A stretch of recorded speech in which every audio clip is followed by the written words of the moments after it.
ഇതല്ല നമ്മൾ ഇത് കംപ്ലീറ്റ് മടിയൻ്റെ, അതായത് ട്രോൺസിൻ്റെ മുട്ടയാണിത്. മുട്ടയെ സീൽ ചെയ്ത് തുടങ്ങി. സീൽ ചെയ്തുകൊണ്ട് ഈ കളർ മാറി തുടങ്ങിയാണ് വിരിയാനൊക്കെ വിരിയാറൊക്കെ ആയി വരുന്നു. അപ്പോൾ നമ്മളിതൊരു 8 ദിവസം കഴിഞ്ഞു പോയി.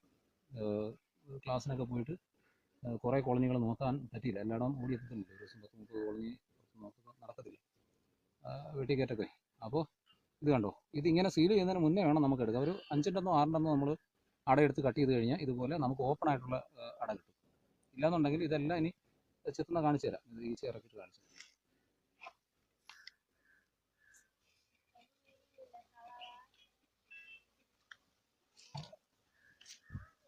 ഇതുപോലൊരു ഊപ്പർ വയ്ക്കുന്നു, അകത്തേക്ക് ഇറക്കി വയ്ക്കുന്നു.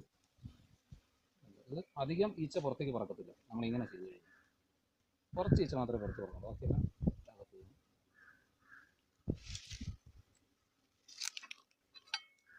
നമ്മൾ കോളനി ഇരിക്കുന്നിടത്ത് നിന്ന് ഒരുപാട് ദൂരേക്ക് മാറ്റി ഇത് ചെത്തിയിടാവും. ഉറുമ്പിൻ്റെ ഭയങ്കരമായിട്ടുള്ള ശല്യം ഉണ്ടാവും. അതുപോലെ ഉണ്ട്, കത്തി നല്ല ഷാർപ്പായിരിക്കണം, എന്നാലും ഇതുപോലെ നമുക്ക് ചെത്തിയെടുക്കാൻ പറ്റും.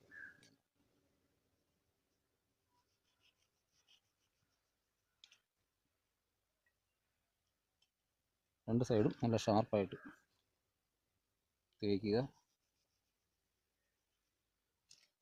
നമ്മൾ സീസണോട് എടുക്കുമ്പോൾ ഇനി തേനൊക്കെ ആയി തുടങ്ങുമ്പോൾ സീൽ ചെയ്ത സൂപ്പറിലെ അടകൾ ഇതുപോലെ ചെത്തിയിട്ടാണ് നമ്മൾ എക്സ്ട്രാക്റ്റിൽ കറക്കി തേനെടുക്കുന്നത്. അപ്പോൾ കത്തിയൊക്കെ നന്നായിട്ട് തേച്ച് വയ്ക്കുക. പുഴുക്കളാണെങ്കിൽ നമ്മളിങ്ങനെ ചെത്തുമ്പോൾ അതെന്ത് പറയുന്നത്, നമ്മുടെ ഈ അരി പോലെ, നമ്മുടെ റൈസ് പോലെ ഇങ്ങനെ എന്താ പറയുന്നത്, തെറിച്ച് വരും, ഗോതമ്പ് പോലെയൊക്കെ ഇരിക്കും ഇങ്ങനെ. പക്ഷേ ഇതങ്ങനെയല്ല. ഇത് കണ്ടില്ലേ, ഇത് പൊട്ടിയേണ്ട ചലം പൊട്ടിക്കുന്നുണ്ടല്ലേ. അപ്പോൾ നമ്മളിതിനെ, അതുകൊണ്ടാണ് നമ്മളിതിനെ സ്പ്രേയർ വെച്ച് അടിച്ച് കളയുന്നത്. അപ്പോൾ ഇത് ഇവർക്ക് എടുത്ത് കളയാൻ പറ്റത്തില്ല. ഇതിരുന്ന് കഴിഞ്ഞാൽ അഴുകി രോഗങ്ങളൊക്കെ ആവും.